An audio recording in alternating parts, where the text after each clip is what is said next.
ya. Ini ada pertanyaan implementasi pasal 58 PP 35 garis miring 2021 apakah dapat dilakukan untuk jenis-jenis PHK tertentu? Baik, PP 35 2021 tentang yang ada PKWT, hari kerja, waktu kerja, alidaya, dan PHK. Pasal 58 itu seingat saya bunyinya kurang lebih berbicara tentang dana pensiun. Ya, seingat saya ayat satunya bilang bahwa program dana pensiun, dana yang terkumpul dalam program dana pensiun yang diikuti oleh perusahaan dan karyawan itu untuk premi karyawannya bisa dipakai untuk membayarkan kompensasi PHK untuk kasus-kasus PHK yang lain. Kurang lebih begitulah ya. Itu udah pasalnya itu. Kalau nggak salah untuk membayar kompensasi PHK menurut pasal berapa 41 sampai 52 dan 54 sampai 57 kalau nggak salah sekitar itu. Karena ketentuan PHK dalam PP 35 itu ada dimulai dari pasal 41 sampai pasal 57. 58-nya ini program pensiun. Ya, dana pensiunnya. Di sana disebutkan demikian tuh bahwa kalau perusahaan sudah mengikut sertakan karyawan dalam program dana pensiun, maka yang terkumpul tadi itu premi karyawannya bisa dipakai untuk bayar kompensasi pesangon. Jadi nggak perlu harus nunggu yang pensiun. Misalkan nih, saya Denny sudah diikut sertakan oleh perusahaan Pak Yunus untuk program dana pensiun.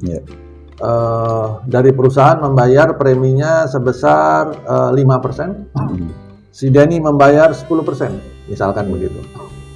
Ya, kemudian kan itu disiapkan untuk waktu pensiun ya. Tapi belum sampai usia pensiun, si Denny misalkan di PHK. Ambil contoh kasusnya pelanggaran peraturan perusahaan karena surat peringatan. Karena surat peringatan 3 masih melanggar lagi PHK. Ya, kan ada tuh kompensasi besarannya. Ya. Nah, besaran yang harus dibayarkan, besaran pesangon dan teman-teman yang harus dibayarkan oleh perusahaan Pak Yunus kepada Denny sebagai karyawan di PHK itu tidak perlu dikeluarkan uangnya oleh perusahaan, tapi bisa diambil dari dana DPLK DPLK atau dana pensiun yang tadi dengan catatan preminya si Denny yang dipakai kan. Jadi yang 10% tadi hasil pengembangan dari yang 10%, bukan yang 5%. Ya. Kebalik. Yang 5% yang dana perusahaan yang dipakai, bukan dana karyawan. Kalau dana karyawan kan jadi milik itu tabungan dia. Yang dana perusahaan ya, yang 5% yang dipakai. Nah, itu bisa dilakukan. Itu ada di dalam pasal 58. Nah, cuman dalam praktek saya menyarankan kepada Bapak Ibu terutama perwakilan dari perusahaan atau HR untuk memastikan ulang bagaimana bunyi kontraknya dengan DPLK yang sekarang sedang berjalan. Apakah kalau ini statusnya DPLK, dana pensiun lembaga keuangan, apakah memiliki manfaat pesangon atau tidak untuk jenis PHK lainnya?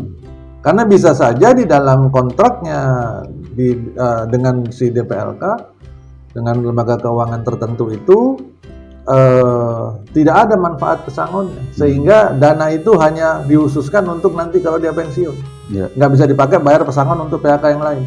Jadi diambil kalau udah pensiun, sudah waktunya. Jadi mati dia, beku di situ udah sampai nanti usia pensiun. Tuh, nah ada yang kontraknya seperti itu, sehingga kita harus memastikan apabila kontraknya memang belum mengcover manfaat pesangon untuk PHK yang lain, maka rubahlah segera kontrak tersebut supaya bisa align atau mengikuti sesuai dengan pasal 58 PP 35. Akomodasi ya. Betul. Nah, kalau di sini tadi pertanyaan disebutkan apakah dapat dilakukan untuk jenis PHK tertentu? Ya, itu prinsipnya.